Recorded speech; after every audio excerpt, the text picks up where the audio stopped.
तफसीलात दे रहे थे कि अभी आंकड़े सही तौर पर सामने नहीं आए हैं और विभाग इस वक्त जो है सच्चाई को छुपाने की भी एक तरह से कोशिश कर रहा है, चूंकि साल भर इस तरह के हादसे मुंबई में होते रहते हैं। महाराष्ट्र के चीफ मिनिस्टर देवेंद्र फडणवीस ने छत्रपति शिवाजी महाराज भारत गौरव खसूसी टूरिस्ट ट्रेन को हरी झंडी दिखाई।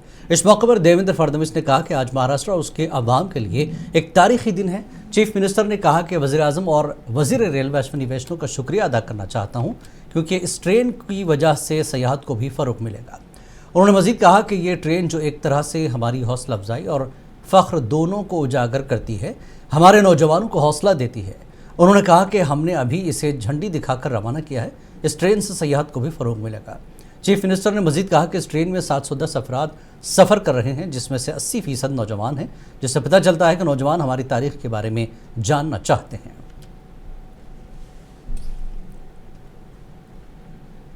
सबसे पहले सभी को शिवराज्याभिषेक दिवस की बहुत बहुत शुभकामनाएं देता हूं। 351 साल पहले आज ही के दिन स्वधर्म, स्वराष्ट्र, स्वभाषा इस प्रकार की त्रिसूत्री को लेकर हिंदवी स्वराज की स्थापना छत्रपति शिवराय ने की थी और ऐसे पवित्र दिन पर भारत सरकार के माध्यम से भारत गौरव यात्रा ट्रेन, जिसमें छत्रपति शिवाजी महाराज सर्किट आज शुरू किया गया है। 5 दिन छत्रपति शिवाजी महाराज की जो प्रेरणा स्थली है, चाहे फिर वो स्वराज की राजधानी रायगढ़ हो या फिर उनकी जन्मस्थली शिवनेरी हो, ऐसे कई जगह पर हमारे प्रवासियों को लेकर जाएगी। मैं प्रधानमंत्री मोदी जी का और रेलवे मंत्री अश्विनी वैष्णव जी का बहुत आभार व्यक्त करना चाहता हूं कि हमारी प्रेरणा और हमारी गौरव, ये दोनों को एक प्रकार से उजागर करने वाली, पुनर्स्थापित करने वाली और हमारी तरुणाई को प्रेरणा देने वाली इस ट्रेन को आज शुरू किया गया है। अभी अभी हमने हरी झंडी दिखाकर इसको रवाना किया है। मोदी हुकूमत के 11 साल मुकम्मल होने पर मरकजी वजीर नितिन गडकरी का कहना है कि यह हमारे वज़ीर-ए-आज़म का ख्वाब है कि हिंदुस्तान एक विश्व गुरु, दुनिया की तीसरी सबसे बड़ी मईशत और $5 ट्रिलियन की मईशत बने। इस ख्वाब को पूरा करने के लिए हमें बरामदात बढ़ाना होगी, तब ही ज़रई खिदमत और सनती शोबों में तरक्की होगी।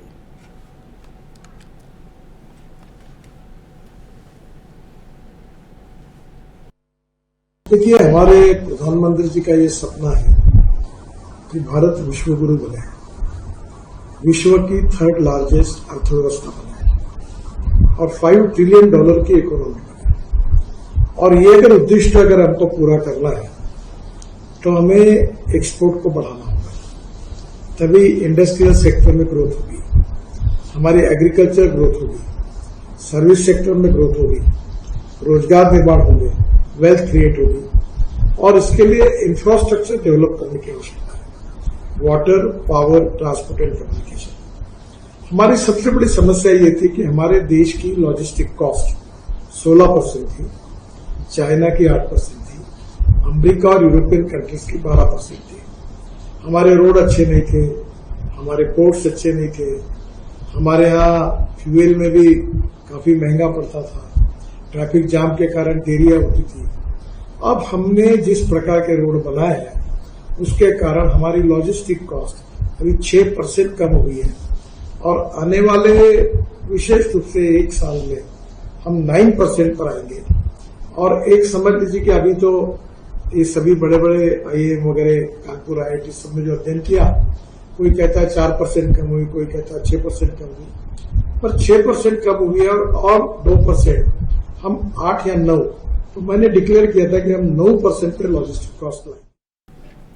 शिवसेना यूबीटी के रुकने पार्लियामेंट संजय राउत ने मोदी हुकूमत पर तनकीद करते हुए कहा कि हुकूमत ने 11 वर्षों में अपोजिशन को खत्म करने का काम किया है। उन्होंने कहा कि अगर झूठ बोलने का नोबेल इनाम किसी को देना चाहिए तो वो नरेंद्र मोदी हैं।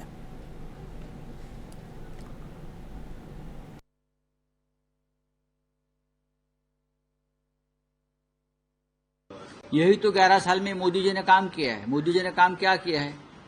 जो उनके खिलाफ बोलेगा, जो लोकतंत्र की बात कहेगा, हाँ, जो उनके तानाशाही को विरोध करेगा, उनको जेल में डालेंगे। ईडी सीबीआई का इस्तेमाल करेंगे।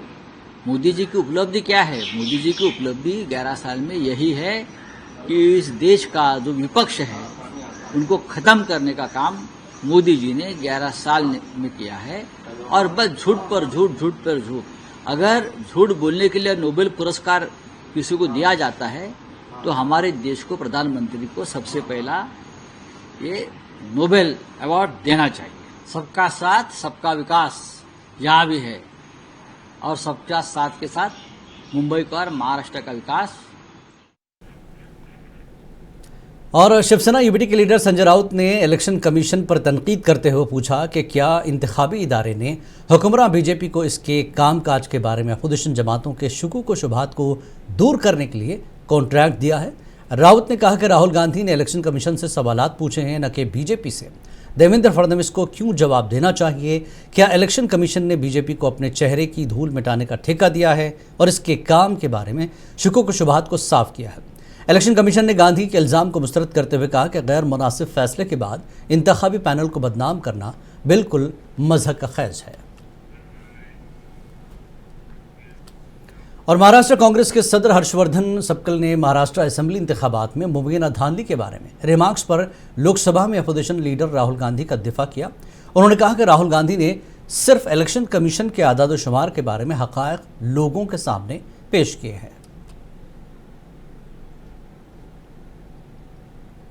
भाजपा के खिलाफ में तो कोई आर्टिकल राहुल गांधी जी ने लिखा नहीं है। राहुल गांधी का जो आर्टिकल है किसी के खिलाफ में भी नहीं है। राहुल गांधी जी ने कुछ तथ्य जो है वो इलेक्शन कमीशन का जो डेटा है उसी डेटा को उन्होंने अपने आर्टिकल के माध्यम से उन्होंने लोगों के बीच में उसको रखा हुआ है। आज दूसरे दिन क्या किया, तो जो उसके लाभार्थी है, जो चोरी करके जो सरकार बनी है, उसके जो मुख्यमंत्री है, वो उनका इलेक्शन कमीशन का बचाव कर रहे हैं। आप इलेक्शन कमीशन का क्यों बचाव कर रहे हो? आपको कोई वकील के नाते इलेक्शन कमीशन ने थोड़ी रखा है। इस सारे सवालों का जवाब इलेक्शन कमीशन ने देना चाहिए। तो उनका एक तरीके से लिखना है, यानी उल्टा चोर कोतवाल को डांटे, इस प्रकार से उन्होंने उनका आर्टिकल लिखा हुआ है। उसमें कोई तथ्य रखे हुए नहीं, कुछ नंबर के साथ उन्होंने वहां जगलरी करने का प्रयास किया है, मगर वो राहुल गांधी के खिलाफ भी वो एक। वहीं ईद उल अजहा के मौके पर पुणे म्यूनसिपल कॉरपोरेशन के इलाके में बहुत से अवामी बागात यानी पार्क्स बगैर किसी पेशगी इतला के अचानक बंद कर दिए गए। इस फैसले के खिलाफ मुस्लिम कम्युनिटी में शदीद नाराज़गी पाई जा रही है। इस तनाजुर में महाराष्ट्र मुस्लिम कॉन्फ्रेंस के सदर हाजी जुबैर मेमन ने पुणे डिस्ट्रिक्ट मजिस्ट्रेट को एक मेमोरेंडम पेश किया और इस इम्तियाजी फैसले के खिलाफ फौरी सख्त कार्रवाई का मुतालबा किया। मेमोरेंडम में कहा गया कि बहुत से अवामी बागात जिन्हें मुस्लिम कम्युनिटी के लोग तफरीह, ग्रुप मीटिंग्स और सकाफती इत्तेहाद के लिए इस्तेमाल करते हैं, बगैर किसी दुरुस्त हुक्म या ठोस वजह के बंद कर दिया गया। ये फैसला खास तौर पर रुकन पार्लियामेंट डॉक्टर मेधा कुलकर्णी के ख़त की बुनियाद पर लेने का इल्ज़ाम लगाया गया और कहा गया कि एक मखसूस मजहबी तबके को निशाना बनाते हुए उठाया गया कदम है जो आइन की बुनियादी रूह के खिलाफ है। वफ्द ने इस मामले की आज़ादाना और अदालती जांच कराने और कसूरवार अहलकारों के खिलाफ कार्रवाई का मुतालबा किया। हाजी जुबैर मेमन ने कहा कि इस फैसले से न सिर्फ मुस्लिम कम्युनिटी के जज्बात को ठेस पहुंची है, बल्कि समाजी हम आहंगी और आइन की बुनियादी अक़दार को भी ठेस पहुंची है। इतवार के दिन जो ईद का दूसरा दिन था, बासी ईद का दिन था, उस दिन सारसबाग और उसके साथ कई अन्य पार्क बंद रखे गए।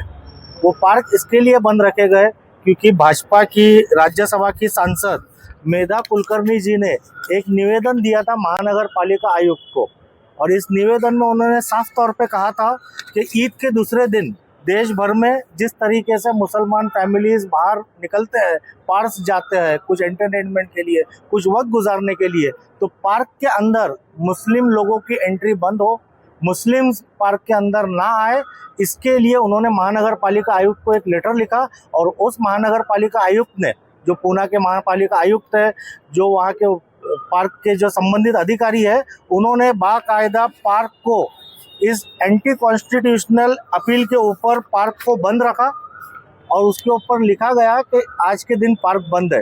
पूना शहर में और देश भर में पार्क्स इसलिए बनाए जाते हैं कि लोग सैटरडे, संडे, वीकेंड्स पे और अपने त्योहारों में वहाँ पे वक्त गुजार सके।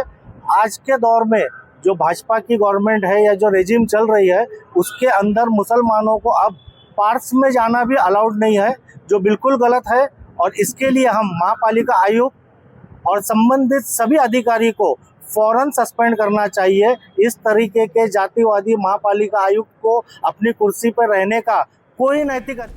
और महाराष्ट्र हुकूमत ने गुज़श्ता 2 महीनों में पालघर जिले में गैर मौसमी बारिशों की वजह से नुकसानात उठाने वाले लोगों की फौरी इमदाद के लिए 2.7 करोड़ रुपए की मंजूरी दी है। अप्रैल और मई में गैर मौसमी बारिश से मुंसलिक मुतादिद वाक़यात में मकानात, ज़राअत, फलों की काश्त, मछली की मसनूआत और मवेशियों को बड़े पैमाने पर नुकसान पहुँचा। ज़िला इंतज़ामिया के मुताबिक 38 मकानात तबाह हुए, जबकि 3,852 मकानात को जुज़वी नुकसान पहुँचा।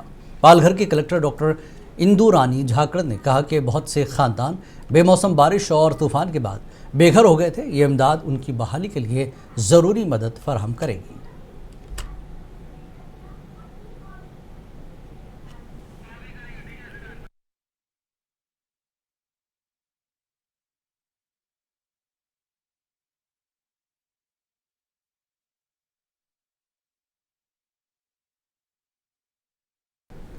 और आखिर में हेडलाइंस।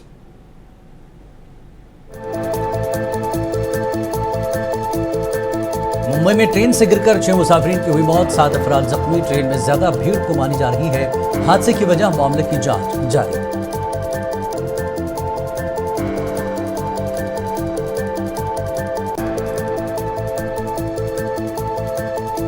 महाराष्ट्र के चीफ मिनिस्टर देवेंद्र फडणवीस ने भारत गौरव खसूसी टूरिस्ट ट्रेन को दिखाई हरी झंडी। सयाहत को फरोग मिलने की ज़ाहिर की उम्मीद।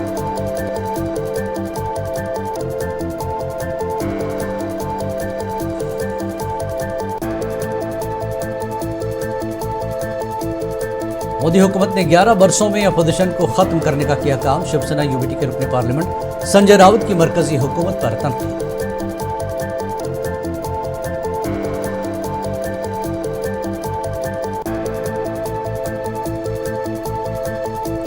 पुणे में ईद के मौके पर पब्लिक पार्क्स अचानक बंद कर देने पर लोगों में शदीद नाराजगी। महाराष्ट्र मुस्लिम कॉन्फ्रेंस ने डीएम से की नुमाइंदगी।